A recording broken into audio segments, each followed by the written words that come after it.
வணக்கம் சாவித்ரி சமையலுக்கு உங்களை வரவேற்கிறேன். இப்போ அருமையான சுவையில் மணமான திண்டுக்கல் தலப்பாக்கட்டி ஸ்டைலில் பன்னீர் பிரியாணி சீரக சம்பா அரிசி சேர்த்து எப்படி செய்யலாங்கிறத பார்க்கலாங்க. இது வித்தியாசமான சுவையில் நல்லா மணமாக டேஸ்ட்டாக இருக்குங்க. இதுக்கு எல்லா விதமான வெஜ் குருமா, கிரேவி, கத்திரிக்காய் தொக்கு, தயிர் பச்சடி இதெல்லாமே வச்சு சாப்பிட ரொம்ப அருமையாக இருக்குங்க. இந்த பிரியாணி வெறுமனா சாப்பிடவே ரொம்ப டேஸ்ட்டாக இருக்கும். இது எப்படி செய்யலாங்கிறத பார்க்கலாம் வாங்க. இப்போ வீடியோக்குள்ளே போகலாம். இந்த பிரியாணி செய்யறதுக்கு 400 கிராம் பக்கம் சீரக சம்பா அரிசி எடுத்துருக்கேங்க. ஒரு டம்ளர் 200 கிராம் பக்கம் பிடிக்குங்க. இதை நல்லா கழுவிட்டு ஒரு 10-15 நிமிஷம் ஊற வச்சுக்கலாம். சின்ன வெங்காயம் 150 கிராம் பக்கம் நல்லா உரித்து கழுவி எடுத்து வச்சுருக்கேங்க. இது இடிகளில் 1-2 தட்டி எடுத்துக்கலாங்க. இல்லாட்டி மிக்சி ஜாரில் சேர்த்து பல்ஸ் மோடில் 1-2 இடித்த மாதிரி அரைச்சி எடுத்துக்கிட்டால் சரியாக இருக்கும். பல்ஸ் மோடில் இந்த மாதிரி 1-2 இடித்து வச்சுருக்கேங்க. இது ஒரு தட்டுக்கு மாற்றி வச்சுக்கலாம். இதுக்கு தேவையான மசாலா பொருளை அரைச்சிக்கலாங்க. 200 கிராம் பன்னீர், 400 கிராம் அரிசிக்கு தகுந்த மசாலா பொருள் எடுத்துருக்கேங்க. 4 கிராம்பு, 3 ஏலக்காய், சிறுதுண்டு ஜாவித்ரி, சிறுதுண்டு பட்டை, சின்ன சைஸ் ஒரு அன்னாச்சி பூ, 2 சின்ன சைஸ் பிரியாணி இலை, இது கூடவே சிறிதளவு கல்பாசி, 1/2 டீஸ்பூன் சோம்பு, 1/2 டீஸ்பூன் சீரகம், 1/2 டீஸ்பூன் மிளகு, 1 டேபிள் ஸ்பூன் உருண்டை மல்லி, தனியா, இது கூடவே 2 பச்சை மிளகாய்,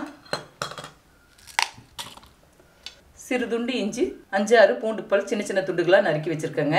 இந்த அளவுக்கு எடுத்துக்கிட்டால் சரியாக இருக்கும். இதையும் சேர்த்துக்கலாங்க. ஃபஸ்ட்டு தண்ணி சேர்க்க அரைச்சிட்டு கொஞ்சமாக தண்ணி விட்டு நல்லா நைஸாக அரைச்சி எடுத்துக்கலாம். இப்போ அரைச்ச விழுத தனியாக ஒரு தட்டுக்கு மாற்றி வச்சுக்கலாங்க. 200 கிராம் பன்னீர் இந்த அளவுக்கு சின்ன சின்ன துண்டுகளாக நறுக்கி வச்சுருக்கேங்க. நீங்கள் விருப்பப்பட்டால் ஒன்றையும் கூட கொஞ்சம் சின்ன சின்னதாக நறுக்கிக்கலாம். 2 தக்காளி எடுத்துருக்குங்க. 400 கிராம் அரிசிக்கு நீல வாக்கில் நறுக்கி வச்சுக்கலாம். பிரியாணிக்கு தாளிக்க 75 ml ஆயில், 2 டேபிள் ஸ்பூன் நெய். எண்ணெய் நல்லா சூடாகட்டும். இப்போ எண்ணெய் சூடாகிடுச்சுங்க. இடித்து வச்சு சின்ன வெங்காயத்தை நல்லா பச்சை வாடை போகிற அளவுக்கு வதக்கி விட்டுக்கலாம். இப்போ வெங்காயம் நல்லா வதங்கி வந்துருச்சுங்க. இது கூட 2 தக்காளி நறுக்கி வச்சதை சேர்த்துக்கலாம். தக்காளி நல்லா வதங்கி வரக்கு பிரியாணிக்கு தேவையான அளவுக்கு உப்பு சேர்த்துக்கலாங்க. பத்தலைன்னா கடைசியாக உப்பு சேர்த்துக்கலாம். இப்போ தக்காளி நல்லா வதங்கி வந்துருச்சு. இது கூடவே அரைச்சி வச்சுருக்கிற மசாலா பொடியை சேர்த்துக்கலாங்க. மசாலாவோட பச்சை வாடை போகிற அளவுக்கு நல்லா வதக்கி விட்டுக்கலாங்க.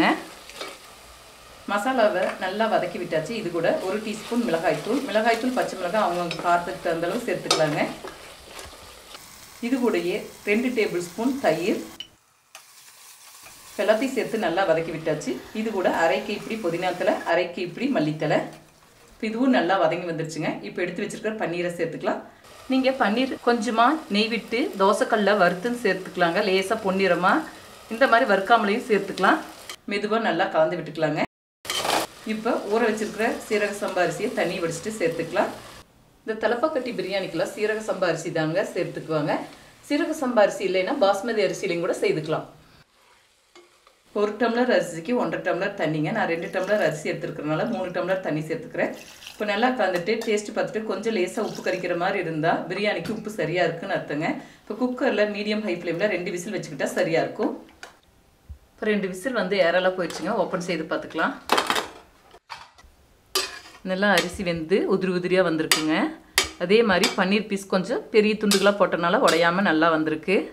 பாருங்கள், அடி பிடிக்கல, நல்லா உதிரியாக வெந்து வந்திருக்கு. நம்ம வேற ஒரு பாத்திரத்துக்கு மாற்றி வச்சுக்கலாங்க. இப்போ அருமையான சுவையில் மணமான திண்டுக்கல் தலப்பாக்கட்டி ஸ்டைலில் பன்னீர் பிரியாணி சீரக சம்பா அரிசி சேர்த்து செய்துட்டேங்க. இதே முறையில் செய்து பாருங்கள். இந்த வீடியோ பிடிச்சிருந்தா லைக் பண்ணுங்கள், ஷேர் பண்ணுங்கள், சப்ஸ்கிரைப் பண்ணுங்கள், கமெண்ட்ஸ் பண்ணுங்கள். அடுத்த வீடியோவில் சந்திக்கலாம்.